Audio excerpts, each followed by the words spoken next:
All right, fellas, we're back once again. It's the RSC, the mighty, mighty RSC. Survey time. Who would you rather sit ringside for? Punk versus Mox or Roman versus Rock? I'm going to go Punk Mox. Ron, what you got? I got Roman and Rock, man. Boogie. Roman and Rock. Chad, what it do? Punk Mox. All right, let's get it. Peace to the gods, the Ringside Club pod. My name is A.O. Say you're to run it down. Blame Boogie while you at it, blame Chad Law. Kayfabe is dead, break the fourth wall. Whatever style, whether it's lucha or strong style. Come through the venue, fly, burn the bar down. Back to the pad, chop it up for the par. Ringside Club, intro to the squad as the show starts.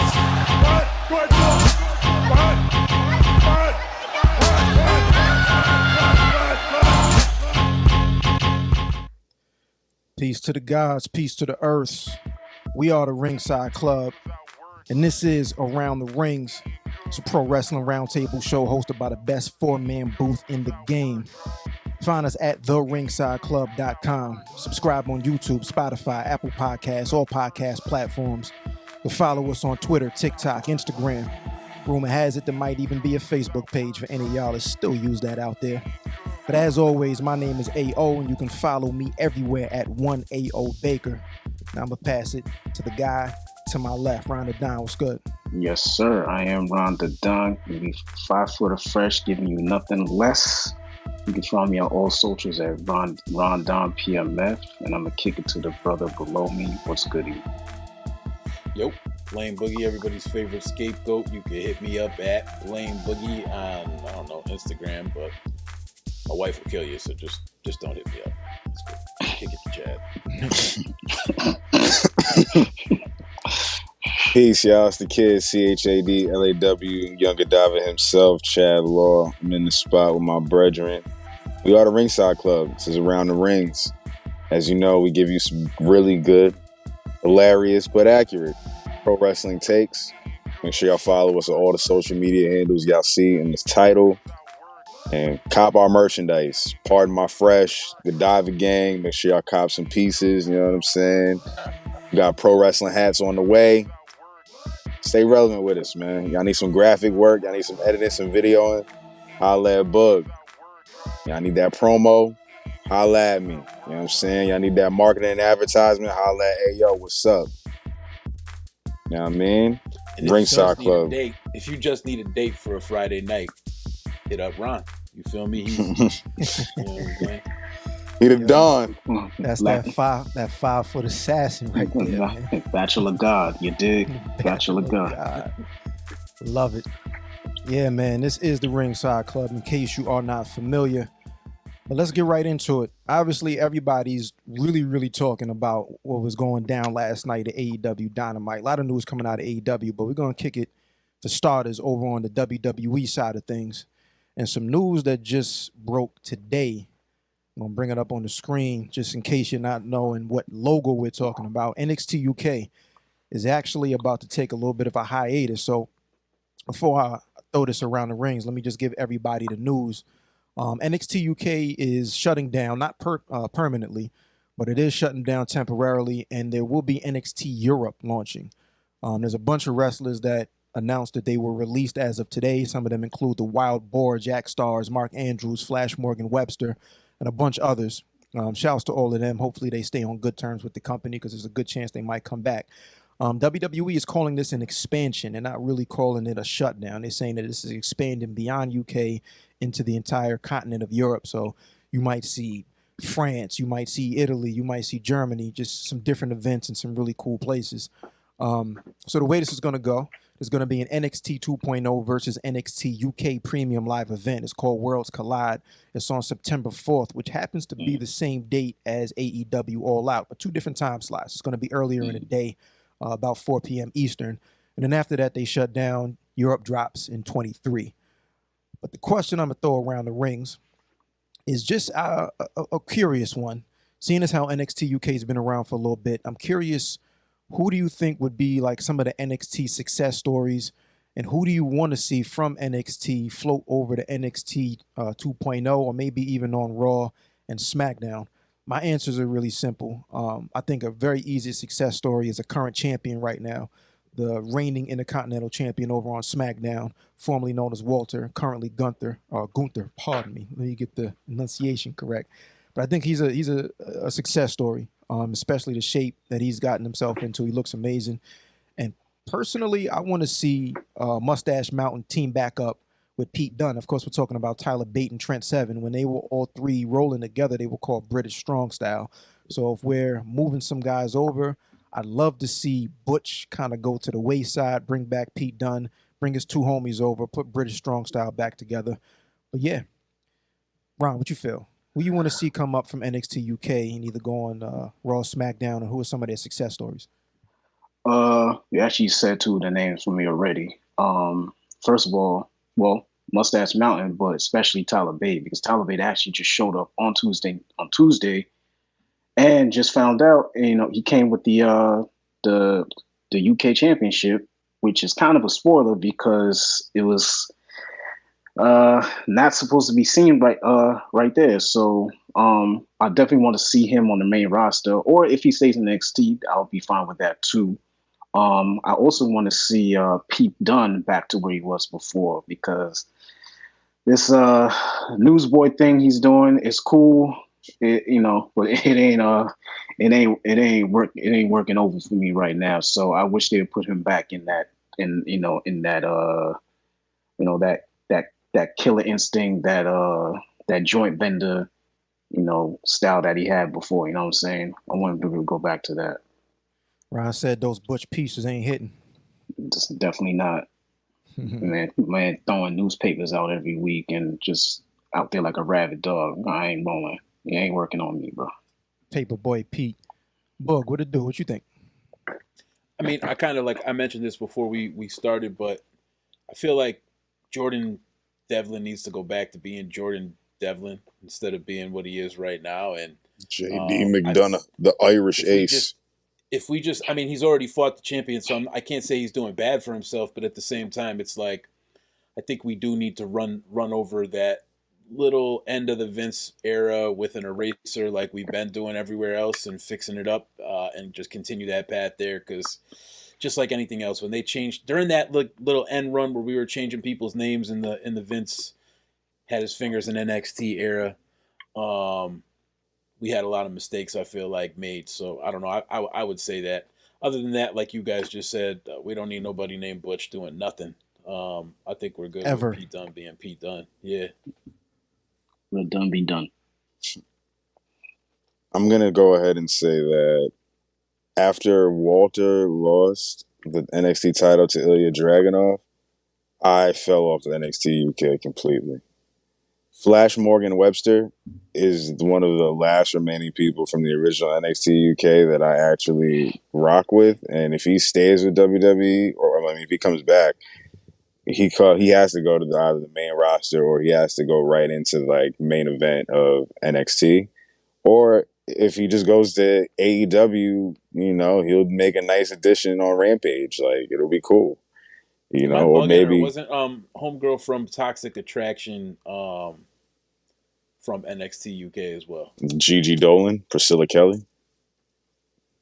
She wasn't. Yeah. Did she originate from there? I don't know. I think she might have. She might have actually. That would be a nice addition to the main Possibly. roster too, to throw that in the puzzle. To have that tag team up there. I don't know. All of them would be better off up there, but hey, what do I know? Who should come to the main roster? Everybody who Gunther beat that never stood a chance against taking the NXT World Heavyweight title, NXT UK title from him. Joe Coffey, all of them. Everybody's got to come back to the main roster and just terrorize his reign as Intercontinental Champion, and that'll be some real Triple H era. Yo, facts. Yo, Gallus was actually on NXT on Tuesday. Yeah, I saw Gallus. He got the invasion coming. That's cool. Yeah, man. I mean, they're making good use of it, expanding the brand. Got to show love to the UK, bruv. Peace, fam. Salute to all them. Man's them. Peace to I was about to say, peace to the man's them. Yeah. One last thing before we switch topics. This is going to be a quick one, but I want to see if they bring back the European Championship. They're going to do NXT Europe. Yo, next topic. This guy brought out the D'Lo Brown title belt, man. No way. Hey, yo, bring the That D'Lo Brown Hit- Invitational. Push the button. You got to get the sound drop. Push the button. Push the button, man. D.O. Brown That's the Invitational. next. That's That's the hilarious. next topic. Nah, I can't. That's ridiculous. The European, I ain't hear that in a minute. Oh my Yo, lord. You're about to hear it again. time to switch topic. All right, we Who's moving next? on. We're Oh, moving on. boy. We're gonna pass this over to Ron. Yes, sir. WWE new hires and call ups. You got it, bro. Yes, sir. You know, WWE just signed some 17 new hires that they recruited from the recruit day that they had before SummerSlam. And I'm gonna get you guys want me to read the names of it? Yeah. I can go through the names. All right. So Yeah, give me like Let me see. 4 or 5 of them because I don't 4 know or who 5. any of them are.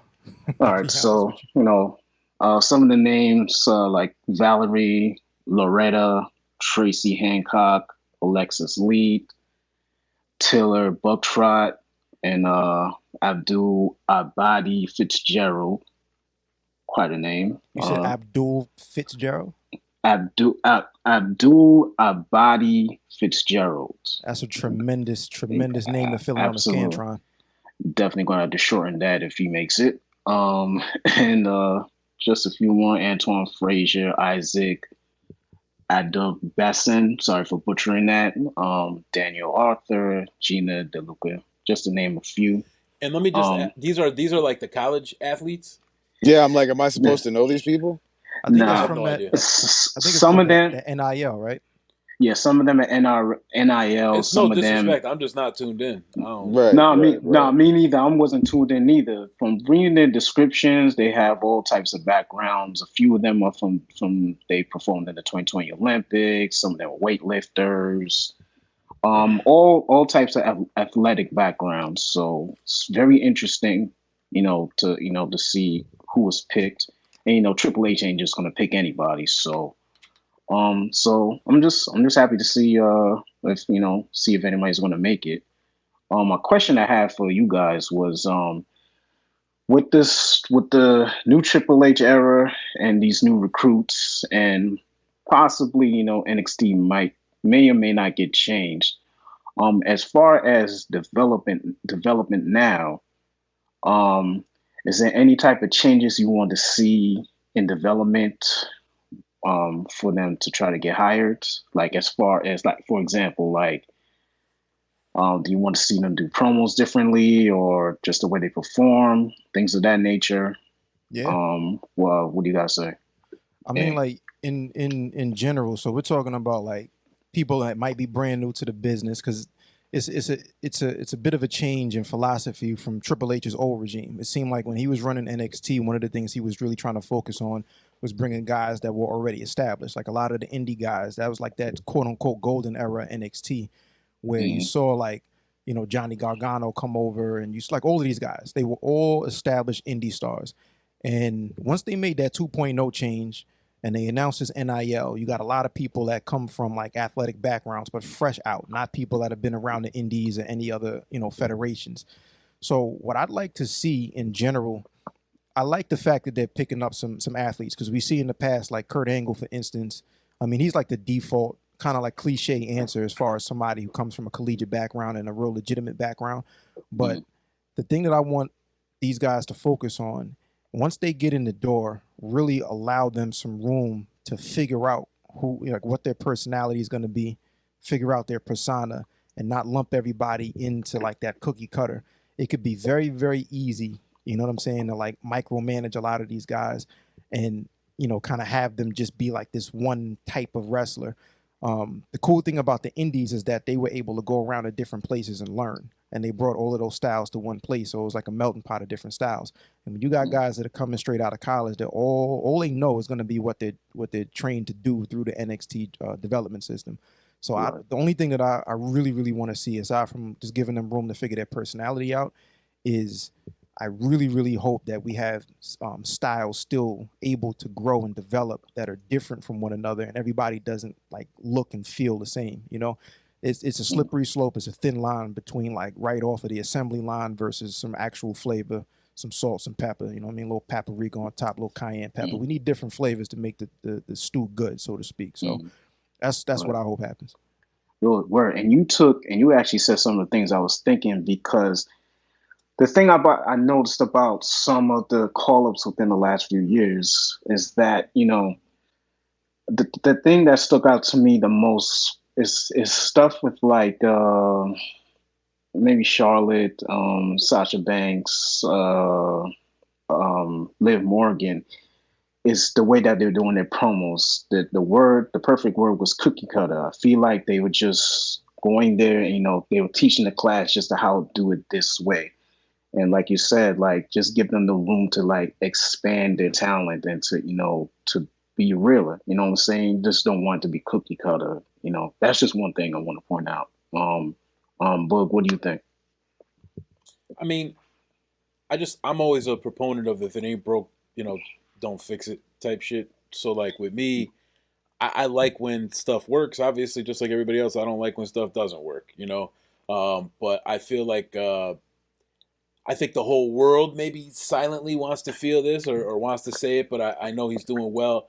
I think if Braun Breaker were to leave NXT and come up to the main roster or something like that, I think that would be super dope, because, again, we're talking about developing a lot of these mid-card or whatever we want to call them titles that just aren't the world title, and making them feel like they're worth more, and something that could be, you know, really fought and sought after and stuff like that. So I think it would be dope if he took the Steiner name back and just brought it to the main roster, and I feel like it's possible with Triple H around.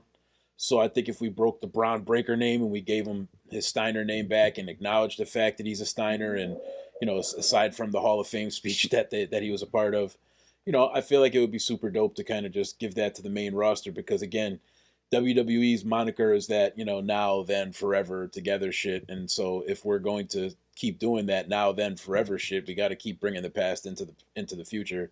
And why wouldn't we do that with a generational talent like Braun Breaker? So that's my take. Word, I think that. What do you think, Chad? I can't give too much spotlight to the new hires. I'm not as familiar. But as far as call-ups, that should be happening to the main roster any week now, with SummerSlam well in our rear view. It's Clash. Oh, my God. It's August already. It's end of August. About to be September. Wow. It's flying. So, yeah, the draft, I should say, is coming. You know, we got the draft coming. So I say we got Santos Escobar going to the main roster. Roddy Strong going to the main roster. You got Braun Breaker. I don't know. I can't call it. He could go to the main roster, but at the same time, I don't know who would hold it down in NXT right now if not him. Because I look around the landscape. He might be Adam Cole 2.0. Yeah, I look around that landscape, and it's like, if not Braun Breaker as champion, who would be champion?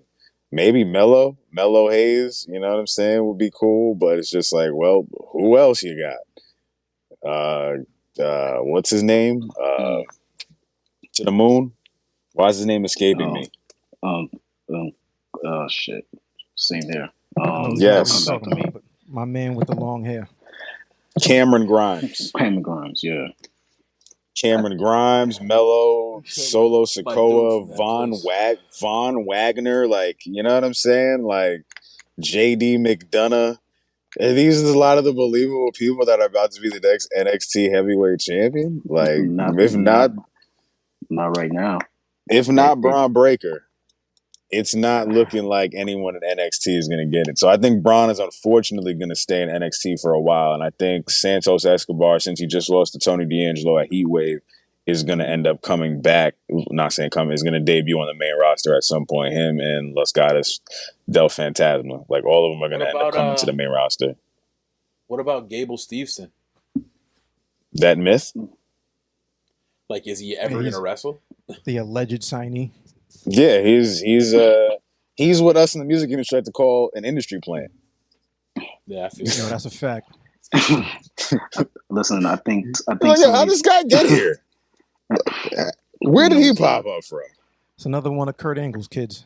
Yeah, you know what I'm saying? Like, listen, I want these guys to still stay down there and develop more. I don't want it to be like another Liv Morgan and it just pop up on the main roster undeveloped. Let them stay down there, get developed, because these are look, these guys are getting familiar with them, but they still need more development. Nah, they do. So I agree with you. mhm. I hear you. Yeah, man. All right, so we're about halfway done. We're going to talk about now what was pretty much the hot topic if you were anywhere on wrestling Twitter today, anywhere on the internets today. It's the day after a very, very interesting episode of AEW Dynamite. Of course, they are in the middle of their build for their pay-per-view for All Out. So let's pass it over to Bug right around the ring. Listen, guys, I fuck with y'all, but this ain't even the first Thursday I recorded a podcast. You know what I'm saying? Like, I'm saying I got friends named Chad, but you ain't even the first Chad I met in my life. You know what I'm saying? Like, I don't even. I got None words I taken. can say, but why would I even say words right now? It's like there's no point. You know what I mean? Nah, that promo, all that shit that happened last night was fucking crazy. Yo. If anybody says any different, you're nuts. A lot of that shit was stingers. These people were talking some shit that I think that Punk pretty much had Moxley on the ropes, and I love John Moxley. We're all pretty much John Moxley or die fans in this room right now. So Yes, we we're are. also CM Punk fans, but as far as John Moxley goes, like he can't do no wrong. But I never saw him on the ropes like that as far as the microphone's concerned, because he usually has a handle of the shit. Even if he's a drunken master like ODB, he's out there. He's clean now, but you know what I mean. Just the style of it. So. I was Don't get pretty us much canceled, man. nah. Don't get us He canceled knows already. what I mean It's only too. You know what episode I mean? 4. He's got that whole approach to it. But as far as all that goes last night, just specifically with the the Mox and the Punk and the Hangman Page catching stray bullets segment. We also know, I guess, Tony Khan really means it when he gives people live mics and he lets them kind of speak their mind, because I don't think Yes, any he of that was does. scripted last night. You know what I mean? So Mhm. I'm going to toss this entire topic around the rings, but I just kind of wanted to introduce it. We all saw it last night for the first time. I think it was an amazing segment where there was a lot going on. I don't want to critique anything that I thought was good. I mean, listen, when we're talking about the stuff we were seeing a couple months ago with fucking zombies on pay-per-views and shit, I think this is amazing. So, like, what we saw in that segment was great. That was nuts. Way to take it back Yeah, to an but era that we never wanted to think about again. just like we said, we got to protect Ronnie at all costs. I do believe at this point we got to protect Adam Page at all costs, because he's catching strays. He probably don't deserve. I don't feel like he want to hurt nobody's feelings, bro. But whatever's whatever.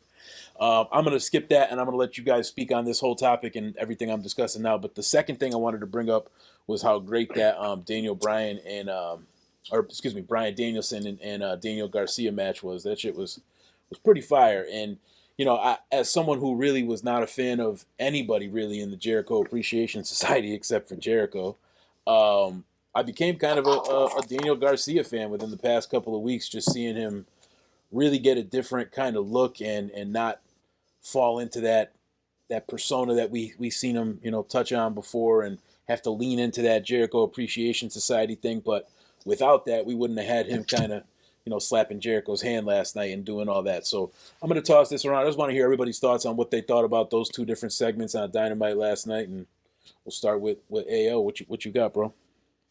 All right, real quick on that Bryan Danielson versus Daniel Garcia match. It was fire. I love the angle. Remembering back to right before the Blackpool Combat Club was formed, he was one of the guys that Bryan Danielson named. You know what I'm saying? So Yeah, I just love he where wanted it's him to be going. in it in the beginning. Exactly. Yeah, he named him. Definitely he did. named Lee Moriarty. Wheeler Yuta's obviously already there. So, like, I think that's dope. And like, Still got time to collect all the members and form tell. his own faction. Absolutely.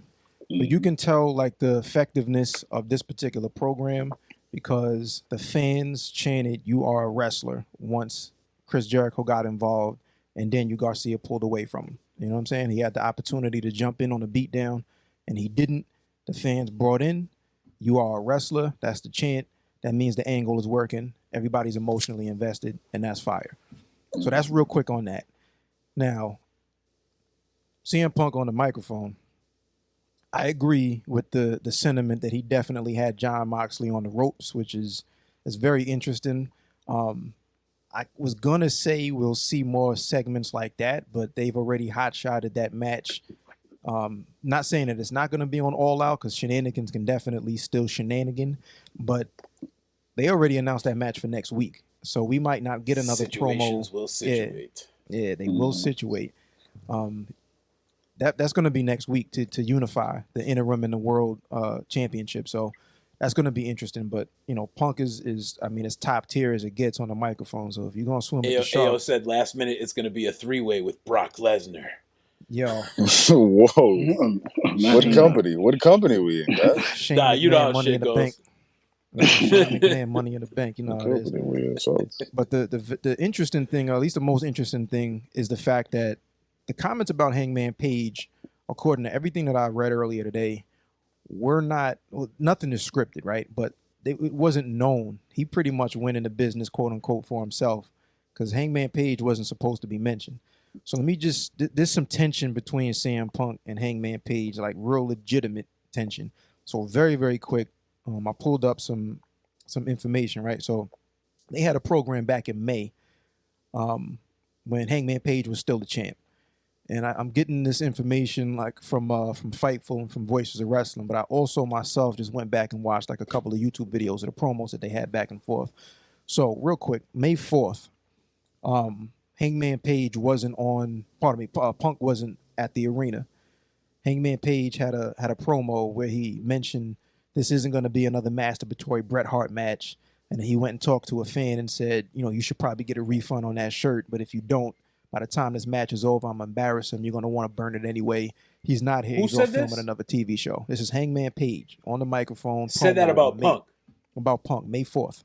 Yes, I remember this. I remember this vividly, which is why I'm like raising my eyebrow. Like everyone, like, how could Hangman have said this? And I'm like, where were all of you on May 4th when he said this? Right. But I think that shows you how vanilla he is. He could say some acidic shit and nobody even knew it happened.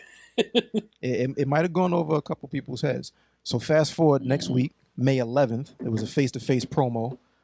This was after a match that Punk had with John Silver where he used the buckshot lariat to beat him.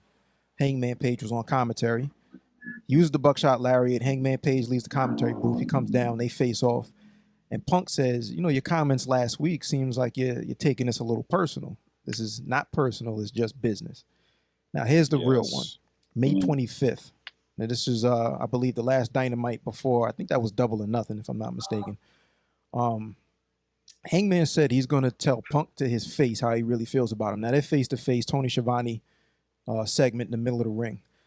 He said he wanted to light his own pipe bomb, but he didn't. And it's not because he's afraid of getting fired or he's afraid of Punk. It's because he didn't want to stoop to Punk's level. He says he doesn't respect what he's done since arriving in AEW. Says he's going to embarrass him. He said Punk doesn't know what it means to be a champion. You talk about workers' rights, but you've shown the opposite since you've got here.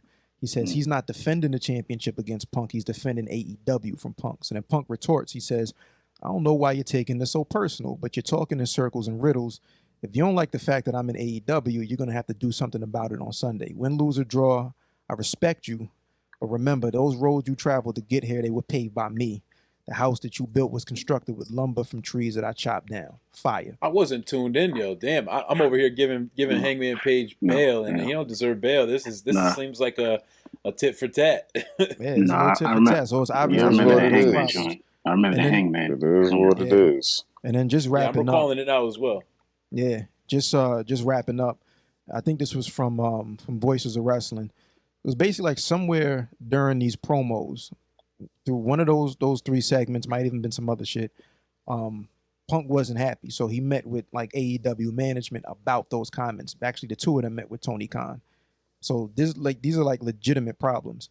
And then right after that, there were a couple of reports that Punk was going around saying, yo, not only am I not losing to Hangman, I'm never losing to Hangman. So it's like regardless of what Tony Khan might have booked at some point, he ain't down with losing to Hangman. And then you get the comments last night. This ain't cowboy shit, it's coward shit. He called him out. He knew he wasn't supposed to be there. So I'm just curious. Like, I'm very, very interested where this goes from now. Does the fact that this match was announced for next week, does that have anything to do with the comments? You know what I'm saying? Like, I'm just a spectator at this point and very, very interested to see where all of this goes. But I've talked long enough. I'm going to throw it over to you, Ron. All right. My favorite quote from yesterday from CM Punk to Moxley. You're the third best guy in your crew. That seems to be a reoccurring thing. Now, I He said, believe psh, psh, psh. basically, and when I heard this, I had to think about it for 30 seconds. And is he wrong? I don't think he is. I'm just saying. I mean, do we want to go back to the Shield? I mean, listen, he did justice in the Shield, but kind of was the third guy. Not taking nothing from him. So Punk did have him against the ropes, and kind of I felt like he hit him with that on the low. You know what I'm Punk saying? hasn't been on his shit like that since before he was talking shit to MJF. Nah, he came back with a vengeance, man. Came back from rehab, came back to light fire, man. So I'm not mad. I'm not mad at that. As far as the Garcia and Danielson match, very, very good match. I did tweet this yesterday. I'm thinking, there's gonna be storyline where Daniel Garcia is gonna be I guess making a choice between JAS and maybe going into the BCC, pardon me. I think they can, if they do this right, they can create a nice story out of that. I kind of do see Daniel Garcia going into the BCC. He will be a nice fit with that because he is a wrestler and not a sports entertainer. So I definitely want to see where this goes. This will be a nice storyline. If they do it out well. Yo, before I kick it to Chad, like, you think he's the third best in BCC? I think so. That's a little extreme, my boy. That's a little That's a harsh. little You extreme, you think he's better than Claudio? Technically, Where really? is Claudio? Clap, clap, clap, clap, clap. You Where think he's is better than? Claudio? You Clap, think clap, Moxley is clap, better clap, than clap. Claudio technically and Wheeler Yuta technically? Wheeler Yuta See, has the when you, personality of cream cheese. Are I'm you talking kidding about. me? I'm talking about technically. I love but Chad, I don't yo. see. I don't take just in ring into account when I'm saying somebody's better than Right. somebody. You gotta take the whole package. So in that Pause. case, I'll take Paul. Nasty work. In that That's a case, throw that thing. Oh Lord. yeah, in that case, I'm gonna take Mox over Claudio because Claudio can't talk. Like in ring, I'll give the edge to Claudio, sure, but overall, Yo, if we're as far as talking who I'm about gonna sell, the rankings of who's in the BCC, yeah, you Mox. got Regal first. Yeah, Regal's number one. If Regal ain't there ain't no BCC. Yeah, I'll give you that. Number two, and I know we're talking about wrestlers. I'm just saying, and be honest with you, members of a group. If we're taking it just at face value, you got Regal. I really think Man Bryan with the Danielson mask. would be number two. And I don't know if we're looking at it like that, then Mox is three. If we take Regal out of there, then I think Mox is two. But if we're considering Regal a part of the group, I think Regal's one, Danielson's two, Mox is three. So however you look at it, Mox is not one, even though I love him to death. And even though he's the only one that's been a champ out of the whole group in AEW, I still see Mox, unfortunately, as a two, not the one in there. I don't know. I like Danielson too much. I like Danielson too much to put him at two. I have to be honest. Nah, my take is definitely gonna. There's people out there that's gonna feel my take because it's like, all right, with or without Regal, Mox is still the ace. He's the head. He's the head honcho. He's the king of it all. You know what I'm saying? Right. Because I got you. the cachet. It's John Moxley. He's main evented it all, won it all, back and forth companies, legendary, historic, You're right. Hall of Fame, Mm-hmm. all the accolades. Box office, everybody's coming through. His music hits. He walks through the crowd. This man has walked to the crowd. I looked at that entrance last night and I was like, yo, even in the pandemic, he walked through that motherfucking entryway in the stadium. Like, he has stayed consistent with his entry every single Dynamite and Rampage. Like, his consistency of his character is just like, this guy's all over the place, man, but in a great way. Jadakiss, yo. You know what I'm saying? He doesn't put in a bad verse. Like, you know what I'm saying? You know what you're going to get when you get a John Moxley feature. You like, He is. He's gonna kick somebody's ass. He might not, and chances are, because of his cachet, he might not even lose. He's John Moxley. So there's a good chance he's actually gonna beat this guy's ass and still win this match too. You know what I'm saying? You don't go into Moxley matches like, he don't stand a chance. It's like, there's never a, John Moxley's on a bad losing streak gimmick. Like, that's never the case with that guy. Claudio has just got in the ranks. You can't even find Claudio. That'll be a topic for another week of Around the Rings Ringside Club, because where is that guy? He's the Ring of Honor World Champion, fresh off of the hooray, hip, hip, hooray, he's here, and where's he? Victim of Tony Khan overload in AEW. Wheeler Yuta and Sliced Bread number 2 go hand in hand. Because you think that he's better than John Moxley? In the ring, he is. Look at Roddy's like, all right. In the ring, he is. Sliced bread number 2. In the ring, he is. She had me at number 2, though. And I'm standing by that. Fuck that. in the ring, on John Moxley on the John Moxley on the mic, fine. He's number 1.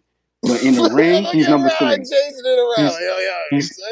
We gotta get specific. Nah, but you made the good point though, because he's good on the mic. But in the ring, he's number 3 to me. If you're counting it in the group. Daniel Bryan Danielson, pardon me. He is so great, and I'm a huge fanatic, but I just don't think that, like, he's on such a wild streak himself of like, he could have the greatest match this night and still lose. His record could be bad, but this match is going to be fire. And that's because that's weird put over my opponent phase. He's in there right now. It's just like, when you go to a Moxley match, he's either going to win or he's going to bleed. So it's like, there's really like, or he's going to do a combination of both. He might not even, it's just like, when do you really think Moxley's going to lose? Look at all the matches that Moxley have had, from GCW to FE to, you know what I'm saying? Like, whether it's the NCW, the middle, like, you know what I mean? Any company, any match. When do you ever look at John Moxley on the bill and be like, this guy's going to lose? It's like, never.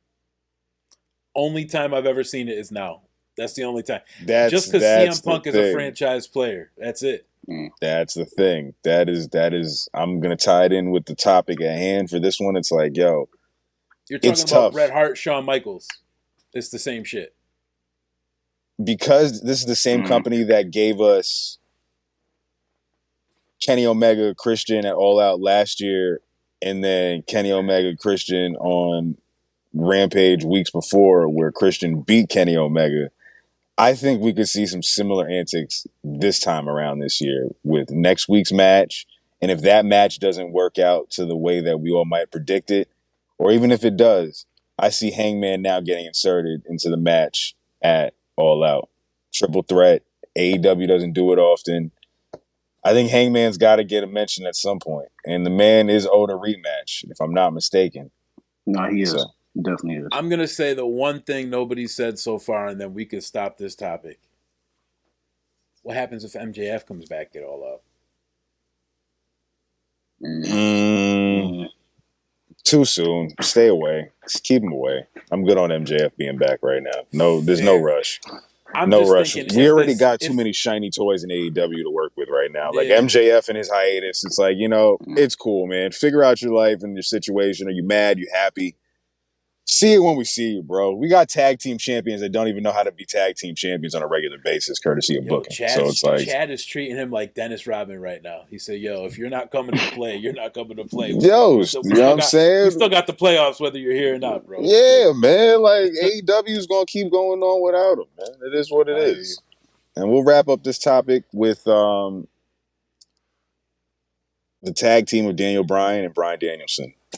That match was so great. Daniel Garcia really took so much Daniels, man. Garcia took DB.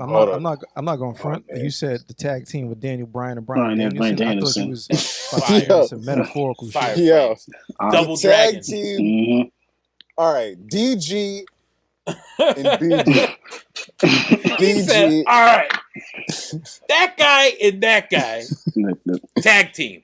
Fuck. You know, Put them together. that those two, like Garcia really had his number. Like he really was whooping, Brian's ass, man.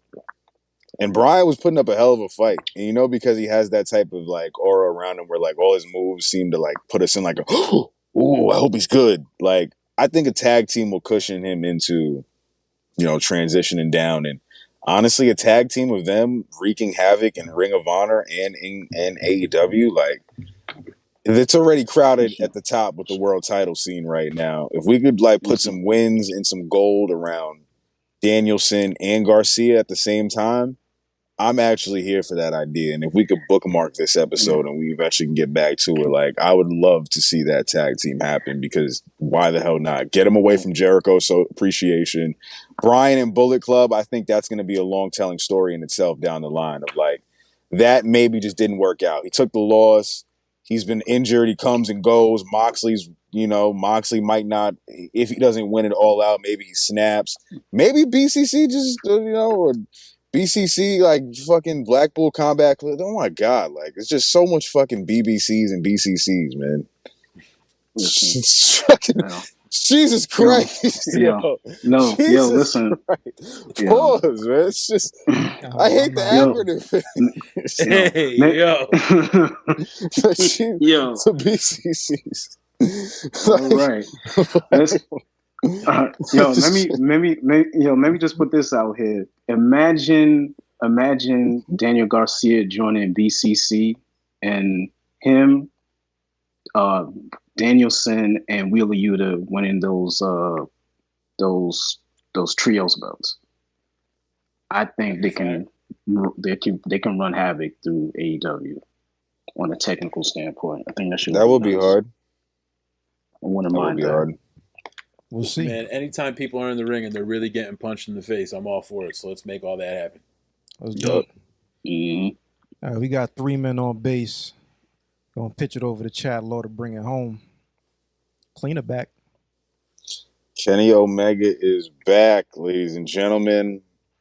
He is going to have a hell of a run this time around. And what I'm really looking forward to is seeing him enjoy being loved by the fans and by all of us that are just like, hey, thank you for just being Kenny Omega, the cleaner, the great wrestler, entertainer that you are. Like him being the like dorky, smarky heel. Like I don't really need that right now. Like just come back and just kick ass in the tournament. Like let Adam Cole be all the villain that, you know what I'm saying, he can be with the Undisputed Elite.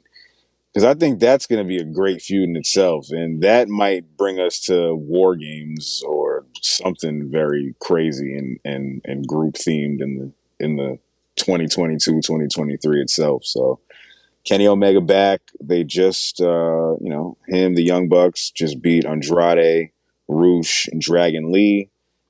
The One Wing Angel in slow motion was beautiful. I can't lie. It was nice to see that back. It's been a while. He was appreciated. It's good to see him going away. You really never miss him until he's gone. And Kenny Omega is back. So we have that.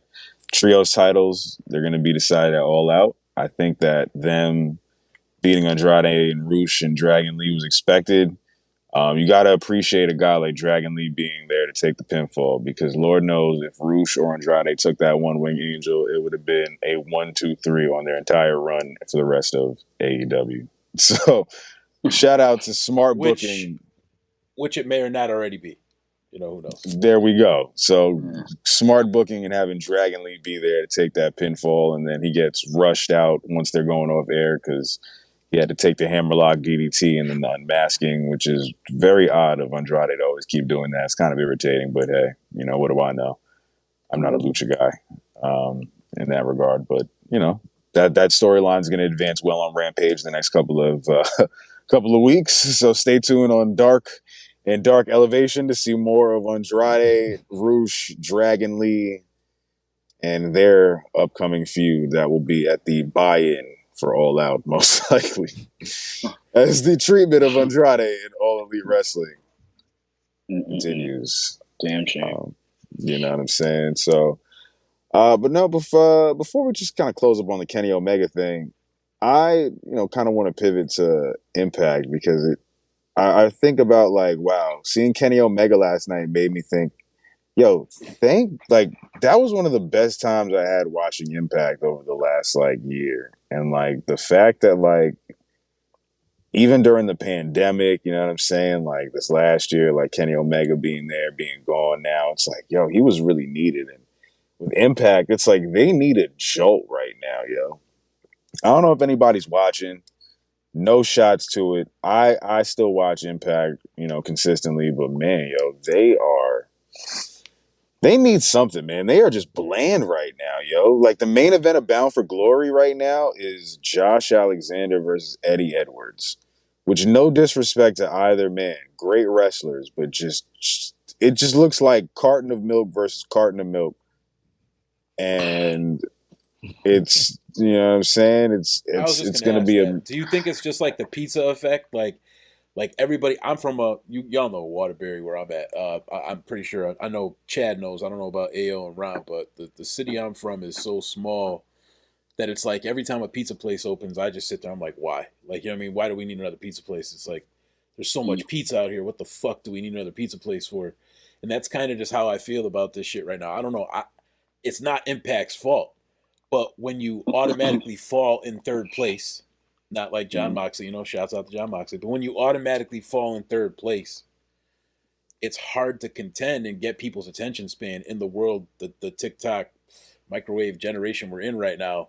People are already so over whatever they're about to do that, just like even for us, just being real, if we're not one of the first podcasts to drop our podcast, then it's on to the next one. Whoever they were already about to tune into, you have to catch people's attention span in this world. So I just feel like it's they might be a victim of circumstance. It might not even be that they could go harder. If they went harder, what would that really do unless they did some shocky, we have this huge signee thing where we're going to watch it real quick, and if they don't have anybody to put them up against, it's going to fizzle out again. Like, so I don't know. I just feel like it's really hard to contend right now with the two power players at hand, even though we all love it and we want Impact to contend. I want to see Tommy Dreamer with the championship. I know you guys feel the same way.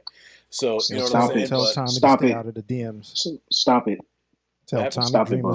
Tell I Tommy said something Dreamer to wrong? stay out of the DMs. Yo, I no love Tommy good, Dreamer. Yo. Pa. All No right, my good. bad, Tommy. Yo, I guess I'm alone here, but hey, listen, that's just how I feel. But no, seriously, minus the Tommy Dreamer being the championship shit or the championship. I just feel like what Chad said. They do need a jolt in the arm, but I don't know if there's a jolt big enough at this point. Not to their fault, but just to all of our faults, really, as collective fans. I don't know if we have the attention span for it right now. Too much other What cool y'all, shit going on. how y'all feel about that? I know for me, I'm actually recording Impact right now. And honestly, I haven't watched Impact since Emergence. And ever since, Chad, ever since you said that question before, I can't think of anything. It's like it's hard to think of like what can give them that jolt in the arm, and it's hard to come up. It's just something about it that's not drawing me to watch it, and that's what I'm gonna try. I guess force myself to watch it now, see what's going on, because it's not like the wrestling is not trash. Like there's good talent there. Like you got some ROH guys there, and Honor No More. You got a nice, good, talented guys there, And and you know it's what? just To that point, Ron, I actually have the card pulled up. For those of y'all tuned into Ringside Club around the rings right now, if y'all want to go back and check out Impact Wrestling's Emergence, if y'all want to look at some quality wrestling, it was some solid wrestling.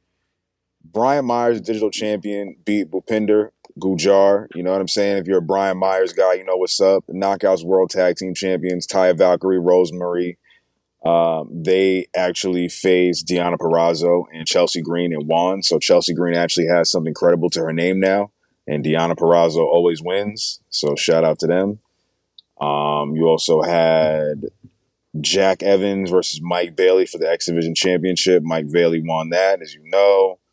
Sammy Callahan, Steve Macklin never even got underway because they just ended up brawling. Violent by Design beat Chris Sabin and Kushida.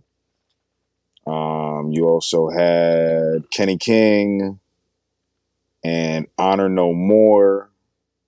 They had their match. Hold on. No, you had Bandito and Ray Oris. That was a good match. That was a really good match. Bandito won that. Then you ended up having Sammy Callahan versus Steve Macklin. Sammy Callahan ended up defeating Steve Macklin essentially again. Honor No More, they're still there versus Bullet Club. They ended up having Honor No More win. So now they get their tag title matches and a world title match. Jordan Grace defeated Mia Yim for the Knockouts Championship. And Josh Alexander beat Alex Shelley to retain the world title. So honestly, that was a loaded fucking card, yo. Yeah. That's mad wrestling. And nobody's really giving it that much. Like it's like it don't even get that much coverage. And it's like Kushida, like names that stick out are like Kushida, like Mia Yim, the Honor No More guys, like some of the it's just like what's gonna do it? Bandito coming in now, him, being there to challenge, I guess like Joe. I don't know, man. Like Impact's gotta just do something, bro. Like there isn't even any free. I guess there's nothing they can do. There's no free agents that are hot right now that anyone's like flocking to outside of the NXT UK guys. Maybe Flash Morgan Webster might show up there. Who knows? But outside of that, it's like who's gonna, I don't know. Just had to bring it around the rings, man. It was really sitting on my mind just watching Impact. Nah, I hear that. So my opinion is real quick. I think the issue the Impact has, in my opinion, is the same issue that MLW has. It's not necessarily the talent.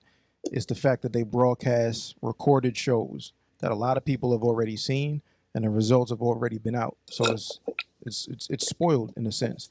Like wrestling is one of those things, just like live sports, that once it happens, if you didn't watch live, it's not really all that necessary. It's not like these stories are going to be so intricate that you have to go back and watch. So to answer your question as far as what could they do, I really think you need a live show that people can talk about and have conversations about while they're watching it, the same way they do everything else on Twitter. So that's that part. And then the other part is, it's more to Boogie's point, but do we have the appetite? I think what we're going to be able to see is if ROH actually does get some sort of a deal where they're doing a live show, it'll be on a network. They're going to mollywop Impact Wrestling. But you'll see if we do have the impact for it, the appetite for it, whether or not people tune in to ROH. That'll kind of answer that question because it's not going to be taped. It'll be live.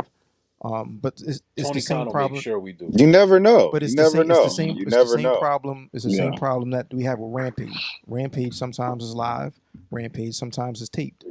I'm not tuning in to Rampage every week live because I know that I could just pull up the results. If anything meaningful happened, I'll hear about it and I'll go back and watch. So it's really the tape versus live argument for Impact and MLW and Rampage. And then whether or not we have the appetite, I think we'll see if ROH is live, whether or not people are paying attention to it. And that's the thing about ROH that kind of turned me off because they weren't live. So I wasn't tuning in as much.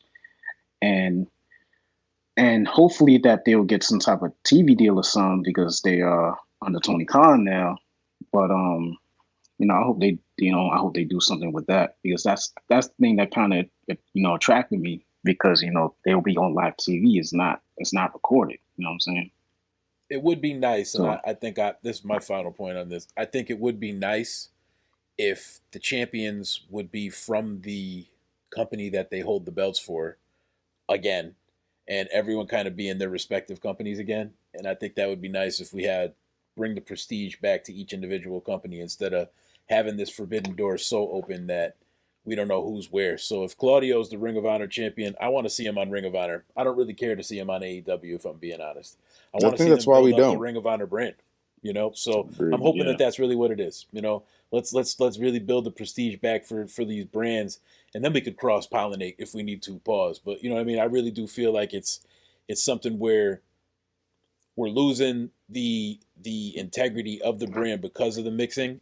As far as the Ring of Honor thing, I think if we really let the Ring of Honor champions be the Ring of Honor champions, and they could appear on AEW products every now and then because they're getting paid by the same people, but I don't think it should be such a focus. You know what I mean? Yo, how sick is that Blackpool Combat Club has all of the gold And 2 of the champions are with Ring of Honor. So essentially, Ring of Honor has a jolt in the arm by being Blackpool Combat Club, like, heavily laden. So Ring of Honor should do just fine when it's time to get back cracking. So For sure. once they do, You I might, think they definitely do. Impact's gonna be hype once they do. for sure. Oh no, facts. Yeah. And Take us home, Chad. I'm done. I'm done on that. Impact topic. Y'all check out Impact. New episode is out. You know what I'm saying? Last night. Check it out on the Impact channel. And this is Ringside Club, my boys. Appreciate all of our subscribers, everybody tuning in, liking, telling a friend to tell a friend. If you into good quality wrestling like we are, you want to have some nice urban takes, you know what I mean? Some comedy to it. We just some tri-state brethren making it happen in the wrestling space. Mm-hmm. Make sure y'all go to the Ringside Club, share up, pardon my fresh, Blame Boogie, Ron and Don, Ayo, Chad Law, CHADLAW.